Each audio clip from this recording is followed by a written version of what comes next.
안녕하십니까. 이성훈TV의 이성훈입니다.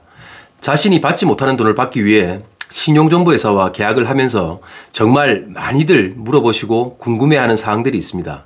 그래서 오늘은 신용정보회사와 채권 추심 계약에 있어서 반드시 알아야 될 중요 사항을 알려드리겠습니다. 이런 부분을 다 말씀드리고 확인해 드려야 나중에 서로 오해가 없고 서로 윈윈하는 계약 체결이 될 것입니다. 그렇게 해야 향후 좋은 관계를 계속 이어나갈 수가 있겠죠. 그럼 다 같이 채권자들이 의뢰하는 신용정보회사 계약서를 보도록 하겠습니다. 보통 신용정보회사 계약서는 금융감독원의 통제와 허가에 따라서 작성이 됩니다. 그렇기 때문에 대한민국에 있는 신용정보회사의 모든 계약서는 디자인만 조금 다를 뿐 그 속에 기재된 내용은 거의 똑같습니다. 자, 보시면 총 3장 정도로 이루어진 걸 볼 수 있습니다. 그럼 바로 들어가 보겠습니다. 제일 첫 장은 채권 추심 및 신용조사 위임 계약서입니다. 첫 장에 보면 채권자와 채무자의 인적사항을 기재하는 부분이 있습니다.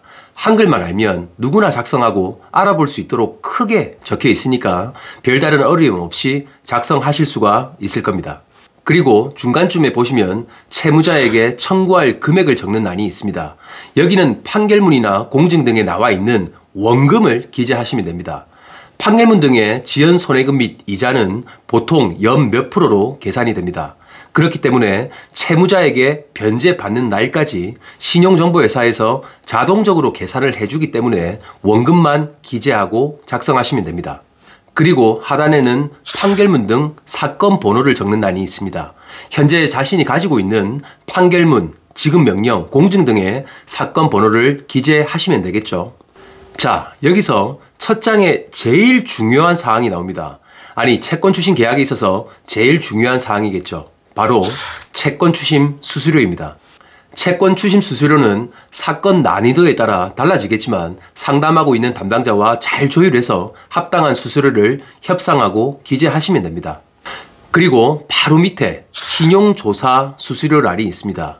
이건 채무자에 대한 신용조사 및 재산조사 비용입니다. 제가 예전 영상에서 자주 올려드렸다시피 요즘은 신용정보회사에서 신용조사 비용을 받지 않는 추세입니다. 그런데 아직도 채권 추심을 위임받을 때 착수비용, 신용조사 비용, 재산조사 비용 등을 선불로 받고 있는 업체들이 너무나도 많습니다. 하지만 저는 제발 좀 신용정보 업계가 전부 선불을 받지 않았으면 합니다. 아니, 채권 회수를 100% 자신하고 무조건 받아준다고 장담도 못하면서 왜 신용조사 비용이나 착수 비용을 받는 겁니까? 그럼 채권 회수를 못하면 그 신용조사 비용은 돌려줍니까? 안 돌려주잖아요. 그럼 채권자는 또다시 돈을 떼이는 건데 제발 채권자, 즉 고객의 입장에서 생각을 좀 했으면 합니다. 그리고 채무자에 대한 채권 추심을 의뢰를 하면 신용조사 비용은 무료입니다. 하지만 만약 추심 의뢰를 하지 않고 채무자에 대한 신용조사만 이용하시고자 하면 보통 3만원에서 5만원 정도의 수수료를 지급하고 의뢰하시는 것이 제 생각에는 적당하다고 판단이 됩니다. 그런데 이런 상황에서 추심 착수 비용, 조사, 접수 비용 등으로 50만원, 100만원 받는 놈들은 그냥 사기꾼이니까 절대 의뢰하시면 안 됩니다. 서로 의뢰를 하고 의뢰를 받을 때 돈이 왔다 갔다 하지만 않으면 서로 편하고 신뢰할 수가 있을 겁니다. 이런 선불을 받고 회수도 못 해주니까 신용정보회사를 사기꾼 회사라며 손가락질 하는 거 아닙니까? 자, 이제 두 번째 장으로 넘어가겠습니다. 이 두 번째 장이 제일 중요한 계약 내용입니다. 여기에 모든 계약 사항과 분쟁 조율 등이 나와 있으니까 무조건 꼭 보셔야 됩니다. 하지만 두 번째 장은 너무나도 깨알같이 적혀 있어서 보통 사람이 보기 힘들 정도입니다. 이건 제가 바로 앞에서 봐도 잘 안 보일 정도니까 나이 많으신 분들은 하나도 안 보이실 겁니다. 그래서 제가 정확하고 중요한 사항을 체크하고 선별하여 꼭 집어서 알려드리겠습니다. 자, 여기를 보시면 제4조 계약 기간이 나옵니다. 채권자가 신용정보회사에 의뢰한 채무자의 채권 추심 계약 기간은 1년입니다. 하지만 계속 관리해 주길 원하거나 서면상이든 유선상이든 채권자의 별다른 통지가 없으면 처음 계약 당시와 동일한 조건으로 1년씩 자동 연장이 됩니다. 신용정보회사가 채무자에 대한 통장 개설 정보, 금융거래 정보, 신용 변동 내역 등 실시간으로 해지가 될 때까지 계속 조회 및 조사를 해주게 됩니다. 그러다 보니까 채권자들은 지금 당장 회수가 안 된다고 하더라도 관리 차원에서 맡겨두시는 분들이 훨씬 더 많습니다. 하지만 1년 동안 신용정보회사에서 아무런 진행사항이나 방문 및 독촉 등 활동이 없다고 하면 바로 의뢰한 회사에 서면상으로 해지 사유를 통지하시거나 담당자에게 유선상으로 해지 요청을 하셔도 무방합니다. 그리고 제5조 채권 추심 업무의 내용과 범위입니다. 신용정보회사는 채권자를 대신해서 채무자에 대한 재산조사 및 신용조사를 할 수 있다는 내용이 나와 있습니다. 또한 채무자에 대한 소재 파악, 전화, 우편, 방문 및 변제 촉구 등을 할 수가 있겠죠. 그리고 중요한 사항이 추심 활동으로 채무자가 변제를 할 시 변제금 수령 등을 신용정보회사 법인 계좌로 한다는 조항이 있습니다. 수임사, 즉 신용정보회사가 채무자의 변제금을 직접 수령한다는 부분에 대해서도 궁금해하시고 분쟁이 많은데 정확하게 제가 알려드리겠습니다. 신용정보회사는 많은 자본금을 바탕으로 재경부와 금감원의 허가를 받은 업체입니다. 채무자에 대한 변제금을 신용정보회사가 수령을 하면 계산서 발행 및 회계 처리, 현금 영수증 발급 등이 용이합니다.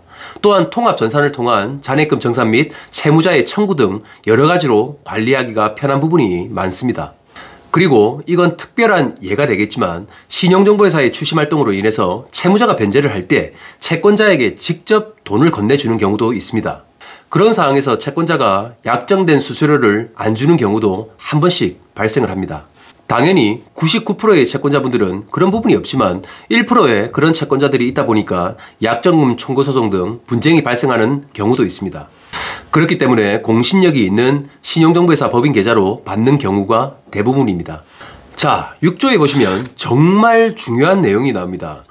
소멸시효는 채권자가 직접 시효 중단 조치 및 시효 연장을 해야 된다고 나와 있습니다. 어려운 말이 있지만 간단합니다. 우리가 보통 판결문이나 지급명령 등의 소멸시효는 10년입니다. 신용정보회사에 채무자에 대한 사건을 의뢰했다고 해서 신용정보회사가 소멸시효를 연장하는 조치를 해주지는 않습니다. 따라서 채권자도 자신이 신용정보회사에 의뢰를 한다고 할지라도 판결문 등의 소멸시효를 잘 알고 계셔야 됩니다. 그래서 소멸시효가 만료되기 전에 소멸시효를 연장하는 조치를 꼭 하셔야 됩니다. 그리고 제7조와 8조는 통틀어서 보시면 됩니다. 채권자가 신용정보회사에 의뢰를 하고 난 후에 채무자에게 직접 찾아가서 연락하고 변제 촉구를 하는 등의 추심 행위를 하시면 안 됩니다. 이런 경우 추심 진행 활동과 업무에 혼선이 발생되어 회수도 안 될 뿐더러 많은 분쟁이 발생할 수도 있는 겁니다. 그리고 막상 추심이 진행되면 채무자가 전화와서 예정으로 호소하고 사정하는 등의 일이 발생할 때가 정말 많습니다. 하지만 그런 상황에서 채권자가 일방적으로 채무자와 합의를 하거나 채권 금액을 감면하는 그런 일들을 하시면 안 된다는 내용입니다. 또한 분할 변제 등의 합의를 하는 행위도 금지되어 있습니다. 그리고 그런 경우는 잘 없지만 채권자가 채권을 스스로 포기하거나 수임사인 신용정보회사가 모르는 법조치를 채무자를 상대로 하는 경우도 있죠. 이럴 때는 꼭 수임사에 필히 통지하라는 내용이 나와 있습니다. 자, 이제 제9조 변제금 수령 및 인도에 관한 내용입니다.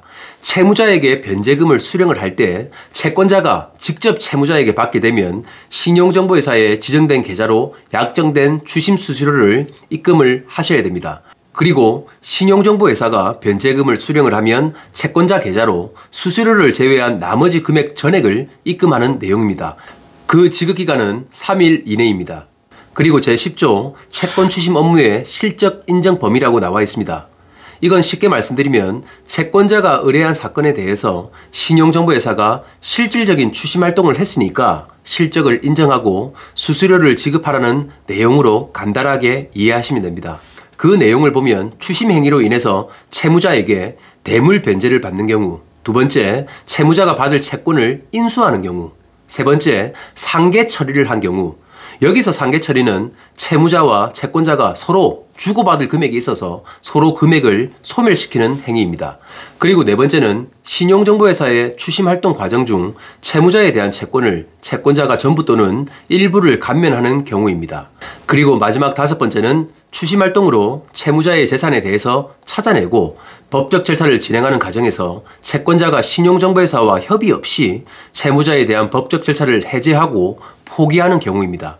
이런 경우는 계약 시 약정된 추심 수수료를 채권자에게 청구하게 됩니다. 이 점 꼭 주의하시기 바랍니다. 자, 이제 거의 다 와갑니다. 12조 비용 부담입니다.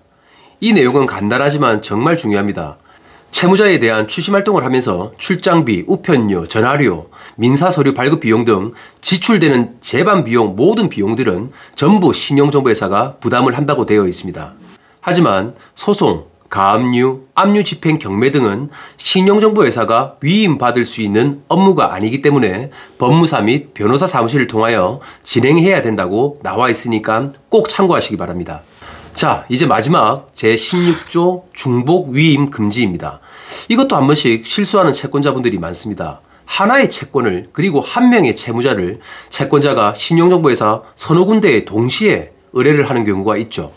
이럴 경우 채무자에게 신용정보회사 추심 담당자가 몇 명이 찾아가서 동시에 추심을 하고 독촉하는 경우가 종종 발생을 하는데 이건 명백한 불법입니다. 채권자가 2중, 3중으로 계약해서 채무자에게 수많은 사람들이 찾아가고 추심하는 행위는 상식적으로 생각했을 때도 아니라고 생각이 드시죠? 그리고 마지막 세 번째 장은 채무자에 대한 조사 및 개인정보 수집에 관한 동의서인데 별 내용이 없으니까 그냥 동의하셔도 무방할 것 같습니다. 자, 이걸로써 신용정보회사에 의뢰할 시 꼭 알아야 될 중요 사항과 계약 내용에 대해서 전부 알아봤습니다. 혹시 이해 안 가는 부분이 있으시면 한두 번 정도만 영상을 다시 재생해서 보시면 충분히 이해하실 수가 있을 겁니다. 어떤 계약이든 꼭 알고 하셔야 됩니다. 특히 내 이름과 서명이 들어간 계약이라고 하면 더더욱 그렇겠죠. 나중에 서로의 분쟁이 없고 서로 웃으면서 항상 좋은 관계로 가기 위해서는 첫 시작이 중요한 겁니다. 그런 만큼 현명하고 확실한 계약을 하셔서 꼭 좋은 결과가 있으시길 바랍니다. 자, 오늘 영상은 이걸로써 마치겠습니다. 여러분의 좋아요와 구독이 제 방송에 정말 큰 힘이 됩니다. 구독과 좋아요를 한 번씩만 꾹꾹 눌러주시면 감사하겠습니다. 그래야 다음에도 검색이 되시고 또 만날 수 있으니까요. 이상으로 이성훈TV의 이성훈이었습니다. 감사합니다.